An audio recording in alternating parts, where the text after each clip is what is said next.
नमस्कार। आज हम एक बड़े ही दिलचस्प विषय पर बात करने वाले हैं। रविवार को सूर्य पूजा की एक खास विधि।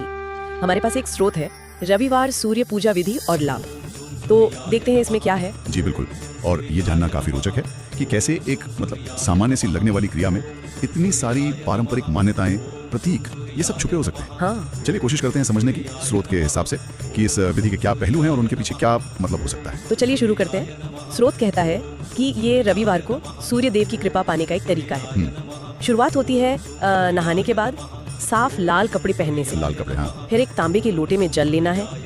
यहाँ तक तो ठीक है, मतलब सामान्य लगता है जी। लेकिन फिर इसमें कुछ खास चीजें मिलाने को कहा गया है। वो क्या है? हाँ, वो चीजें जरूरी हैं।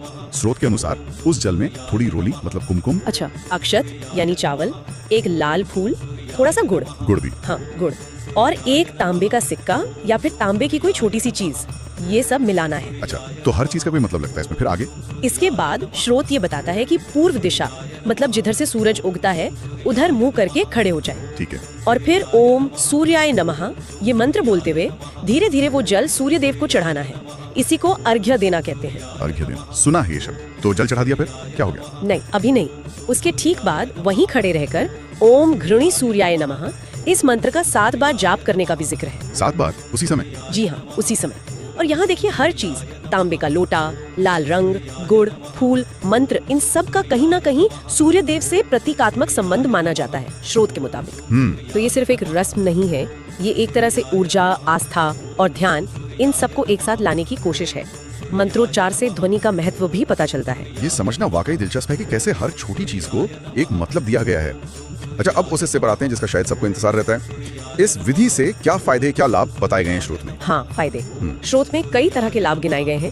पहला तो है स्वास्थ्य में सुधार। स्वास्थ्य कैसे? खैर, स्रोत विस्तार में तो नहीं बताता कैसे, लेकिन सूर्य को अक्सर जीवन और ऊर्जा का स्रोत मानते हैं ना। हाँ, वो तो है। तो शायद ये जुड़ाव वहीं से है, मतलब बेहतर स्वास्थ्य। ओके, स्वास्थ्य के अलावा? स्रोत ये भी कहता है कि इससे सरकारी कामों में सफलता की संभावना बढ़ सकती है। सरकारी काम? अच्छा। जी।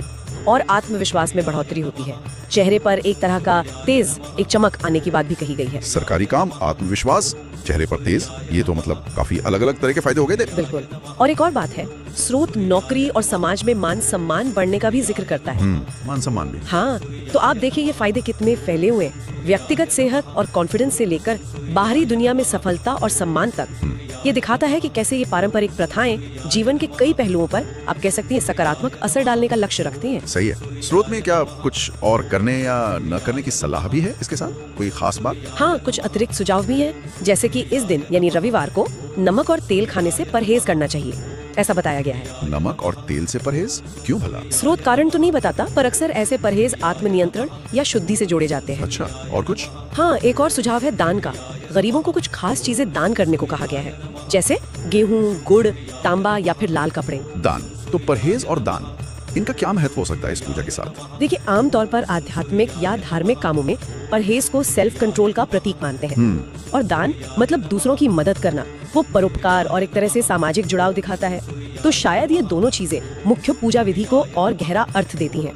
स्रोत का इशारा कुछ ऐसा ही लगता है। तो कुल मिलाकर अगर हम देखें तो स्रोत हमें रविवार की सूर्य पूजा की एक ऐसी विधि बताता है जो सतह पर तो सरल दिखती है, हाँ, काफी सरल, और उसमें कई परतें हैं, प्रतीकात्मक सामग्री है, खास मंत्र है, और फिर स्वास्थ्य से लेकर सफलता तक कई तरह के संभावित लाभ जुड़े हुए हैं। सही। ये सिर्फ एक पूजा विधि नहीं लगती, बल्कि जीवन के प्रति एक, कह सकते हैं, समग्र नजरिया पेश करती है, जिसमें शारीरिक, मानसिक, सामाजिक सारे पहलू शामिल करने की कोशिश लगती है। बिल्कुल सही कहा। स्रोत एक स्पष्ट प्रक्रिया बताता है और उसके क्या नतीजे हो सकते हैं ये भी बताता है। जी। इस पूरी चर्चा के बाद ये सोचना वाकई दिलचस्प है कि कैसे इस तरह की प्राचीन मान्यताएं और प्रथाएं आज भी लोगों के लिए मायने रखती हैं। और कैसे व्यक्ति का जो विश्वास है और उसके जो कर्म है, उनके बीच का ये रिश्ता कितना गहरा हो सकता है और जीवन को कैसे प्रभावित कर सकता है। बिल्कुल।